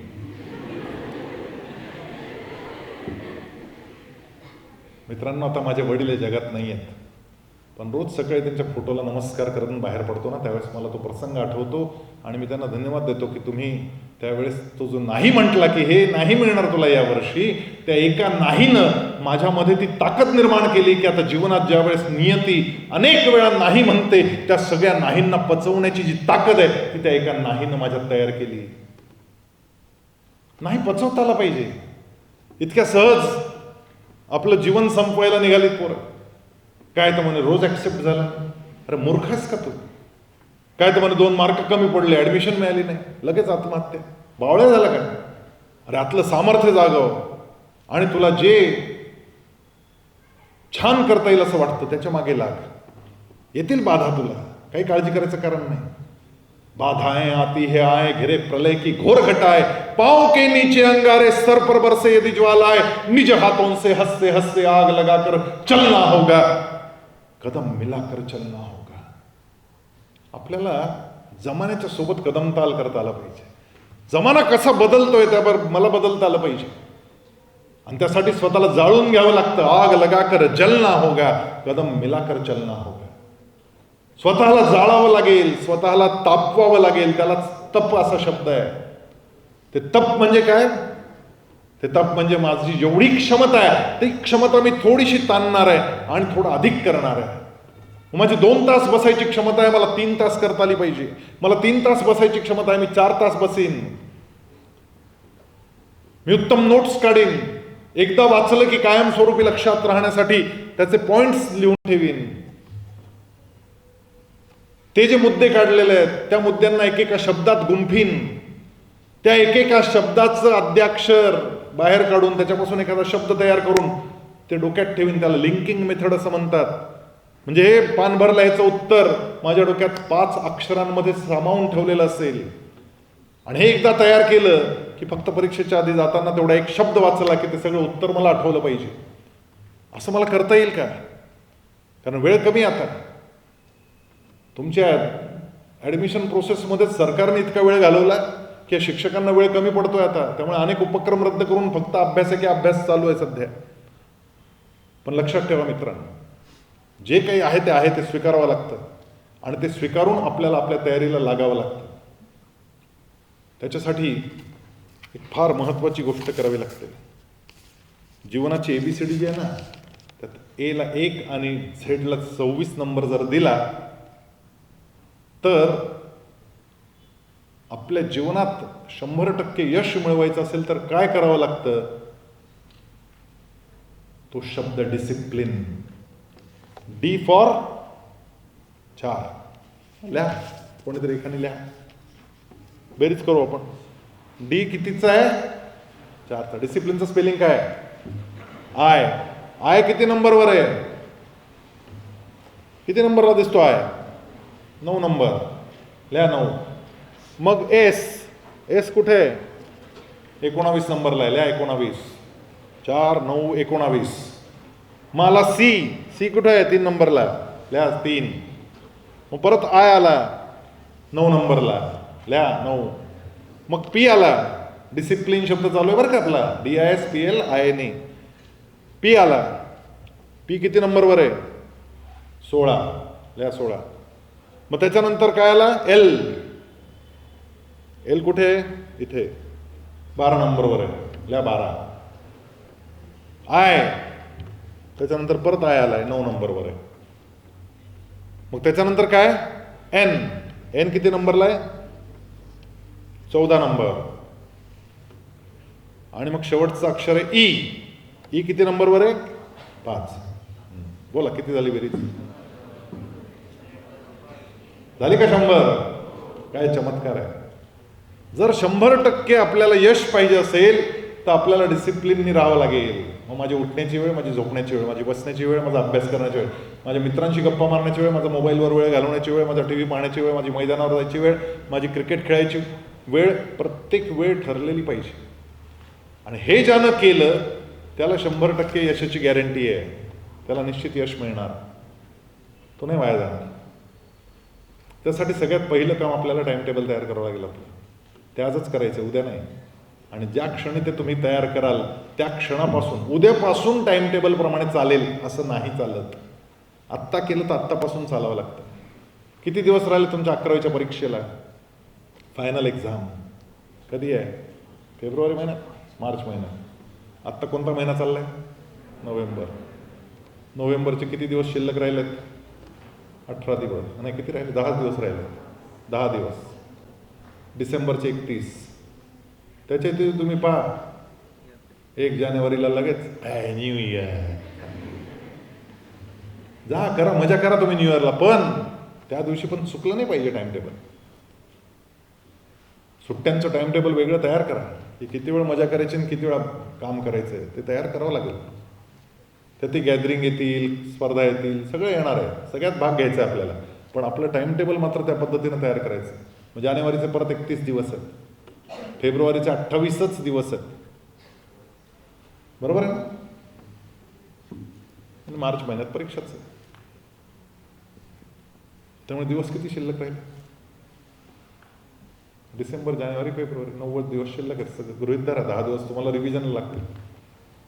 90 दिवस आहेत. विषय किती आहेत? 6 विषय. 90ला 6 भागा, किती दिवस राहिले प्रत्येक विषयासाठी? हा, 15 दिवस. 90ला 6 भागा, पटकन उत्तर देता आलं पाहिजे. मनातल्या मनात गणित करायची सवय लावा. 15 दिवस आहेत एका विषयाला. आणि 11वीचं पुस्तक तपासून पहा, तुम्हाला साधारणपणे ॲव्हरेजमध्ये 15 टॉपिक्स आहेत प्रत्येक विषयाचे, बरोबर आहे की नाही? ॲव्हरेज 15 टॉपिक्स आहेत. हां, बरोबर आहे का? केमिस्ट्रीला किती टॉपिक पूर्ण वर्षासाठी? 16 आहेत. फिजिक्सला किती आहेत? 14. म्हणजे 14 आणि 16 बरोबर ॲव्हरेजमध्ये 15 जातो. पहा, 15 आहे. 15 दिवस 15 धडे, म्हणजे एका धड्याला किती दिवस आहे? 1 दिवस. एका धड्याला 1 दिवस राहिला. महाराज जागे व्हा, झोपायची वेळ संपली, जागे व्हावं लागेल. मला आज एक धडा कंप्लीट करायचा आहे, त्याच्या नोट्स करायच्या आहेत, त्याला लिंकिंग मेथडनी लिहून काढायचं आहे, त्याचे अद्याक्षर लक्षात ठेवायचे, डोक्यात मला पहिला एक धडा गेला पाहिजे पक्का. आणि हे स्वाध्यायानं होणार आहे, हे शिकवणीत जाऊन आणि कॉलेजमध्ये राहून नाही होणार. याच्यासाठी स्वाध्यायच करावा लागेल. दानंदमश्च यज्ञश्च स्वाध्यायस्तप आर्जवम. स्वाध्याय, तप आणि आर्जव. आपली विनम्रता. नाही अडलं काही तर विनम्रतेने शिक्षकांना विचारा, ते देतील तुम्हाला माहिती. भेटा शिक्षकांना की हे नाही कळालं मला, मी काल ट्राय केला अभ्यास करण्याचा, ही कन्सेप्ट लक्षात नाही आली, माझ्या नाही लक्षात येते, ते वेलोसिटी स्पीडमधला फरक नाही कळत आहे मला, मला समजावून सांगा काय आहे तो. नाही कळालं तर बिनधास्त जा आणि भेटा शिक्षकांना, पण आर्जवानं विचारा. आर्जव फार महत्त्वाचा आहे. विनम्रतेनं जर विचारलं तर शिक्षक तुमच्यावर प्रेम करायला लागतात आणि शिक्षक तुम्हाला पुढे घेऊन जातो. त्यासाठी स्वाध्याय पहिले आहे. हे ज्या क्षणी तुम्ही कराल त्या क्षणी तुम्ही पुढे जाणार. पक्क आहे. जिंकण्याची जी कला आहे ना, ती प्रयत्न साध्य आहे. बरं, जिंकणं काही तुम्ही बाय डिफॉल्ट DNA मध्ये घेऊन नाही येत. तुम्ही मेहनत करा आणि तुम्ही जिंकता. कोणाबरोबर जिंकायचं आहे तुम्हाला? स्वतः बरोबर जिंकायचं, हे लक्षात ठेवायचं. तुमचं शॉर्ट टर्म गोल 12वीचा आणि तुमच्या एंट्रन्सचा रिझल्ट आहे, त्या एंट्रन्सची तयारी करावी लागेल. मग ती CET देणार असाल किंवा JEE देणार असाल तर करावी लागेल त्याची तयारी. ते तुमचं शॉर्ट टर्म गोल आहे आणि त्यासाठी प्रयत्नांची पराकाष्ठा आहे. पण प्रयत्न योग्य दिशेने झाले पाहिजे. नाही तर गाडी फार स्पीडमध्ये चालवली, पण जायचं होतं नाशिकला, निघालं पुण्याकडे जायला, पोचाल का? नाही पोचणार. तुम्हाला दिशा आणि परिश्रम, स्पीड, या दोन्ही गोष्टी सोबत सोबत कराव्या लागतील. दिशा योग्य पाहिजे आणि स्पीड मेंटेन केलेला पाहिजे, तर मग तुम्ही योग्य वेळी पोचाल. नाही तर जायचं आहे नाशिकला, निघाले पुण्याला जायला, पुण्याला गेल्यावर नाशिकला यायला फारच मोठा चक्कर मारावा लागेल. त्यापेक्षा वेळेत चला.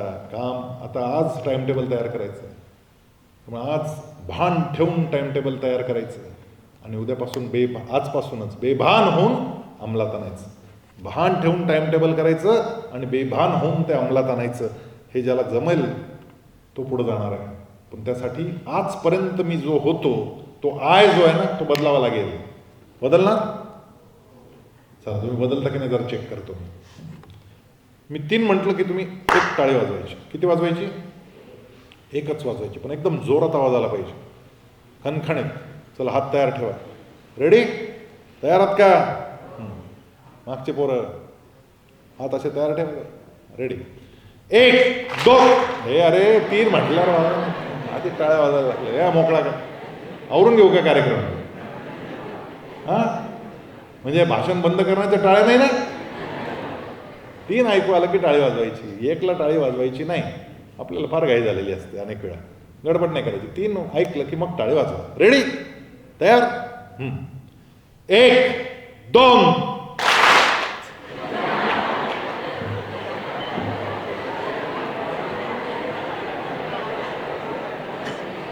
तीन ऐकू आलं नाही पण टाळी वाजवून मोकळे. काय सवय, सवय कशी लागली बालवाडीत. एक एकाचा दोन दोनाचे असं गाणंच म्हणायला शिकवलं आपल्याला. आणि त्यामुळे 1 आणि 2 मध्ये जितकं वेळेचं अंतर असतं तितकंच वेळेचं अंतर 2 आणि 3 मध्ये असणार असं गृहीत धरून आपण टाळी वाजवून मोकळे होतो. R you ready? 3 ऐकल्यावर वाजवणं. चला तयार, रेडी, 1 2. 1 2.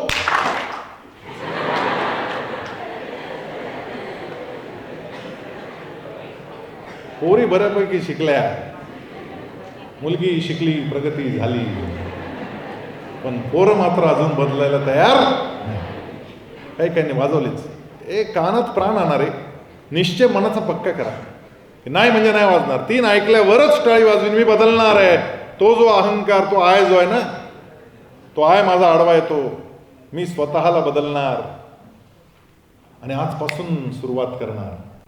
जमतंय का पाहू आपण. चला रेडी, शेवटचा चान्स आता परत नाही देणार. रेडी, 1 2 3. जमलं की मनात आणलं तर सगळे बदलू शकतात. मी निश्चित बदलू शकतो. आत्मविश्वास मनामध्ये ठेवायचा आणि पुढे जायचं. आपल्या वडीलधाऱ्यांना आदर द्यायला शिका बरं. घरातून निघताना आई वडिलांना नमस्कार केल्याशिवाय निघायचं नाही म्हणजे नाही. आज मला सकाळी लवकर जायचं होतं शाळेमध्ये, पाहुणे येणार होते, त्यामुळं मी लवकर उठलो, लवकर आवरलं आणि नमस्कार करायला गेलो आईला. आई आंघोळ करायला गेलेली होती. मी बाहेरून टकटक केलं तिला, म्हटलं आई मी निघालोय लवकर, दुपारी भेटू आपण, मी आत्ता नमस्कार करतो तुला. काहीही झालं तरी आपल्या वडीलधाऱ्यांना नमस्कार केल्याशिवाय बाहेर निघायचं नाही. त्या वडीलधाऱ्यांचे आशीर्वाद आपल्या घरातले आजी आजोबा आई वडील जे जे कोणी असतील, काका काकू, त्या सगळ्यांना सकाळी नमस्कार करूनच बाहेर निघायचं. एक वेळ देवाला नमस्कार राहिला तर चालेल, पण घरातले वडीलधारे देवापेक्षा मोठेत आपल्याला, एवढं ध्यानात ठेवा. कारण ते लाईव्ह आशीर्वाद देतात आणि त्यांच्या मनातून निघणारी ती स्पंदनं, ती शुभ स्पंदनं तुम्हाला ताकद देतात, तुम्हाला काम करायची ऊर्जा देतात, प्रचंड परिश्रम करायची शक्ती तुमच्यामध्ये ती आणतात. हे परिश्रमच करावे लागतील, पर्याय नाही दुसरा. परिश्रम फार महत्वाचा. एक व्यापारी होता, त्याने असं ठरवलं की आपल्याला काहीतरी इम्पोर्ट एक्सपोर्टचा धंदा केला पाहिजे. त्यामुळं त्याने ठरवलं आधी आपण मार्केट सर्व्हे करू, म्हणून बाहेरच्या देशांमध्ये जाऊन थोडं पाहून यावं म्हणून एका बोटीत बसला. कारण विमानानं अनेक गोष्टी पाहता येत नाहीत. बोटीतून गेला. ती बोट जागोजागी थांबायची, हा सगळं पाहून यायचा. एका ठिकाणी बोट थांबली, ते एक बेट होतं, बेट. त्या बेटावर बोट थांबली, हा खाली उतरला. खाली पाहत होतं घनदाट असं जंगल चारी बाजूंनी. त्याला वाटलं थोडं जाऊ आत, पाहू काय. आतमध्ये गेला, एवढी शांतता भयान, चिमणी कावळा काहीच आवाज येईना त्याला. त्याला वाटलं अजून आत असेल, काही प्राणी दिसेना, पक्षी दिसेना. अजून आत गेला, अजून आत गेला, अजून आत गेला. तर आतमध्ये गाव होतं, अतिशय समृद्ध गाव, सोन्याचे कळस असलेली घरं होती. पण गावात हिंडला, गाढव नाही, डुक्कर नाही, गाय नाही, बैल नाही, काहीच नाही, कुत्रा मांजर काही दिसेना त्याला. त्याला आश्चर्यच वाटलं, बा असलं कसलं गाव. मग त्याच्या लक्षात आलं की तिथल्या पूर्वजांनी तिथले सगळे प्राणी पक्षी खाऊन टाकले होते आणि संपवले होते, काही शिल्लक राहिलं नाही. याच्या मनात विचार आला की आपण जर इकडं गाय घेऊन आलो आणि दुधाचा धंदा चालू केला तर फार भारी चालेल. तो रिटर्न आला, त्यानं गाय घेतली आणि तो परत त्या बेटावर गेला. जंगलात त्याने एक खोपट बांधलं, त्या झोपडीत त्या गाईला लपवून ठेवलं आणि सकाळी सकाळी तिचं दूध काढलं, दूध तापवलं. कोणाला द्यावं, कारण दूध हा पदार्थच नवा आहे त्या देशात, द्यावं कोणाला. त्याला मनात आलं की आपण इथल्या राजाला देऊ. त्यानं चांदीच्या ग्लासमध्ये ते दूध भरलं, वरतून त्याच्यावर केशर बिशर टाकलं आणि तो घेऊन गेला. राजाला म्हटलं महाराज हे पिऊन पहा. तर राजाने पाहिलं, काय म्हणाले, कसलं ज्यूस आणलं. तो म्हणाला गाईचं ज्यूस आणलं. म्हणा अरे वा, पांढरं शुभ्र आहे. घोटभर पिऊन पाहिलं आणि अमृत हो. दूध आयुष्यात पिलेला नव्हता तो, त्याने ते दूध प्याला. तो म्हणाला वाह, काही वाजले. खजानजी 100 मोहरा द्या म्हणाले याला सोन्याच्या. 100 सोन्याच्या मोहरा मिळाल्या 1 ग्लास दुधाला. अरे म्हणाला आपल्या भारतामध्ये 25-26 रुपये मिळतात, इथे चांगला भाव मिळाला. 100 सोन्याच्या मोहरा. आपला धंदा सक्सेस. दुसऱ्या दिवशी त्याचा प्रचंड उत्साह वाढला. त्यानं ते दूध आटवलं, त्याची रबडी तयार केली, बासुंदी तयार केली मस्तपैकी. वरतून बदाम पिस्ते टाकले. चांदीच्या एका वाडग्यामध्ये घेऊन गेला. म्हणाला राजा महाराज आज हे खाऊन पहा. काय आणलं म्हणा. त्याने पाहिलं. चमचा आणा म्हणाले. चमचा असं हलवून पाहिलं. पल्प. कोणत्या फळाचं पल्प आहे. तो म्हणे महाराज गाईचं पल्प आहे. त्याने खाल्लं चमच्यावर. आहा हा हा, काय टेस्ट. वा वा वा. खजानजी 200 सोन्याच्या मोहरा द्या. खजानजी चाट झाला. म्हटला काय भाव चाललाय. त्याला वाटलं आपणही थोडं चाखून पाहावं, पण राजाने एकट्यानंच अख्खी वाडगा संपवलं. याचा उत्साह अजून वाढला. हा घरी गेला. दूध काढत ते दूध त्यानं लिंबू पिळून ते नासवलं, त्याचे रसगुल्ले तयार केले. रसगुल्ले तिसऱ्या दिवशी रसगुल्ले घेऊन आला. तो म्हणाला महाराज हे खाऊन पहा. पण अरे वा, फळं आणली. कोणती फळं आणली. म्हणे महाराज गाईची फळं. आणि खाल्ला. आहा हा हा, काय चव आहे. म्हणाले खजानजी. खजानजी म्हणे महाराज 500 सोन्याचे. आया म्हणे महाराज ह्या स्पीडनं चाललं तर म्हणे खजाना संपून जाईल. त्याच्यापेक्षा एक आयडिया सांगतो म्हणे. तुम्ही ते काय ते जे काही त्याच्याकडे आहे ते विकत का नाही घेऊन टाकत. हा गुड आयडिया. त्याने विचारलं केवढ्याला देणार काय. म्हणे महाराज मी काय किंमत ठरवू, तुम्ही ठरवाल ती किंमत. त्यानं लगेच 10,000 सोन्याच्या मोहरा दिल्या त्याला. आणि प्रधानाला सांगितलं ते गाय घ्या ताब्यात आणि त्याची सगळी निगराणी नीट ठेवा म्हणाले. मला रोज त्याचं ज्यूस पाहिजे. घ्या. प्रधानाने सोय लावली.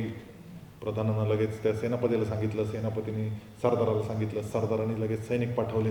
सैनिक या व्यापाऱ्याबरोबर गेले. ती गाय ताब्यात गेली. ते पाहून विचित्र. त्याने कधी पाहिलेच नव्हते. 2 शिंग, कशी अशी करती, शेपूट हलवती. ते म्हणे विचित्रच दिसतं काय ते. त्याने सांगितलं ती चारा खाते वगैरे. ते चारा तिला दाखवला. ते आले घेऊन. ते घेऊन आले. दुसऱ्या दिवशी महाराजांना आली आठवण. महाराज म्हणाले प्रधानजी ज्यूस. प्रधानजींनी लगेच सेनापतीला सांगितलं. सेनापतीने सरदाराला सांगितलं. सरदाराने लगेच 2-4 सैनिक पाठवले. त्या सैनिकांकडे जा रे म्हणाले तिकडून ते ज्यूस घेऊन या. आले ते सैनिक. ते म्हणे ज्यूस. हा म्हणे थोड्या वेळानं होतो म्हणे ज्यूस. बसा म्हणाले. वाट पहा. भांडं आणलं का. हो म्हणे आणलं भांडं. गायची वेळ झाली. गायची वेळ झाली तसं गायने शेपूट वर केली. लगेच भांडं झालं. आला ज्यूस आला म्हणाले. आले घेऊन ज्यूस. आणलं का म्हणा महाराज. हो आणलं महाराज ज्यूस आणलं. आणा म्हणाले ग्लास. मग ग्लासभर ज्यूस दिलं महाराजांच्या हातात. महाराजांनी अतिशय उत्साहानं अर्र म्हणाले हे तर वेगळंच दिसतं. परवाच्या दिवशी पांढरं शुभ्र होतं, आता हे पिवळं झालं. असं कसं झालं. तो महाराज जे आलं ते आणलं. कल्पतरच दिसतो म्हणे. कधी पांढरं ज्यूस, कधी पिवळं ज्यूस. वा वा वा हा ना. आणि त्याने घेतलं घोटभर. आणि घोट आत गेल्यावर वाईकन उलटी केली. अरे म्हणाले काहीतरी गडबड आहे. याचा वास बरोबर नाही म्हणाले. जा म्हणाले मला पल्प आणा पल्प.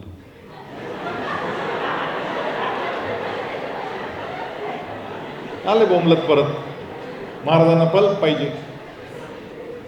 आता तिकडं त्या गाईच्या राखणीला जे सैनिक ठेवले ते म्हणाले पल्प बसा म्हणाले. गमेला लागेल म्हणे. गमेलं. हा म्हणे गमेला आणलं. मग गायची वेळ झाली. तसं गायने शेपूटवर केलं.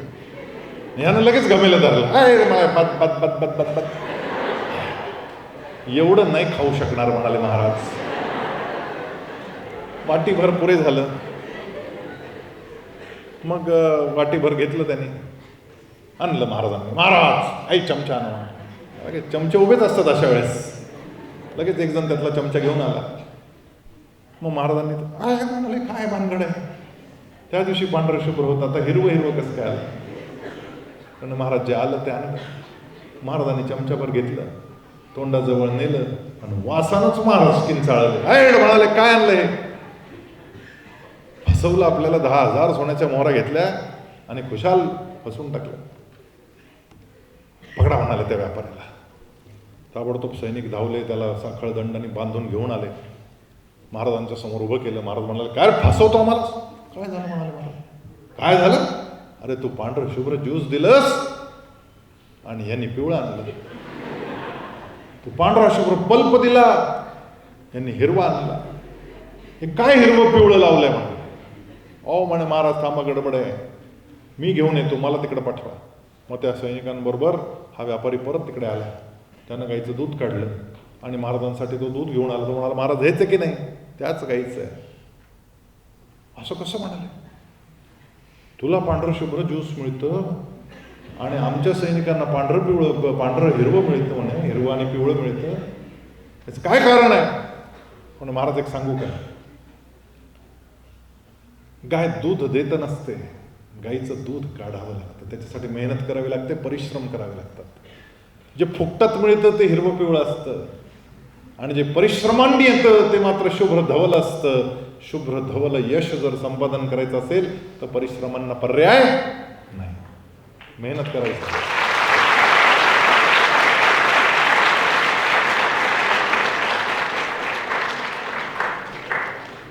कोशिश करने वालों की नन्ही चींटी जब दाना लेकर चढ़ती है, चढ़ती दीवारों पर 100 बार फिसलती है, चढ़कर गिरना, गिरकर चढ़ना न करता है, आखिर उसकी कोशिश बेकार नहीं होती. कोशिश करने वालों की.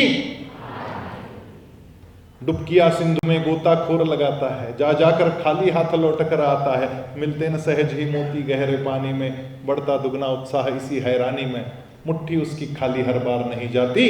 कोशिश करने वालों की. असफलता एक चुनौती है, स्वीकार करो. क्या कमी रह गई देखो और सुधार करो. मित्रांनो, तुमच्यापैकी प्रत्येकाला मी जर प्रश्न विचारला ना की तुम्हाला 10वीला पडलेले जे टक्के आहेत ते तुमच्या पूर्ण ताकदीचे होते की अजून थोडी ताकद लावली असती तर जास्त मिळाले असते, ज्यांना ज्यांना असं वाटतं की थोडी ताकद लावली असती तर अजून जास्त मिळाले असते, त्यांनी हात वर करा. सगळेच सगळे हात वर करते. आपण तिथेच कमी पडतो, आपण तिथेच कमी पडतो. असफलता एक चुनौती है, स्वीकार करो. क्या कमी रह गई देखो और सुधार करो. जब तक न सफल हो नींद चैन की त्यागो तुम, संघर्षों का मैदान छोड़ मत भागो तुम, कुछ किए बिना ही जय जयकार नहीं होती. कोशिश करने वालों की. तर मित्रांनो, लागा तयारीला आणि जोरात करा. आणि जर काही बदलायचं असेल तर संपर्क करा, या भेटा. इकडे मालपाणी हाऊसला असतो, राजपालच्या समोर. कोणाला काही वाटलं कधी तर बिनधास्त या. आणि या सगळ्या प्रवासात, या 2 वर्षात मी असं करून दाखवीन की माझ्या परिवाराचं, माझ्या समाजाचं, माझ्या गावाचं, माझ्या देशाचं नाव उज्ज्वल केल्याशिवाय मी राहणार नाही. अशा पद्धतीचा संकल्प मनात बांधून वाटचाल सुरू करा. तुम्हाला सगळ्यांना तुमच्या या यशस्वी वाटचालीसाठी मनःपूर्वक शुभेच्छा देतो आणि माझे 2 शब्द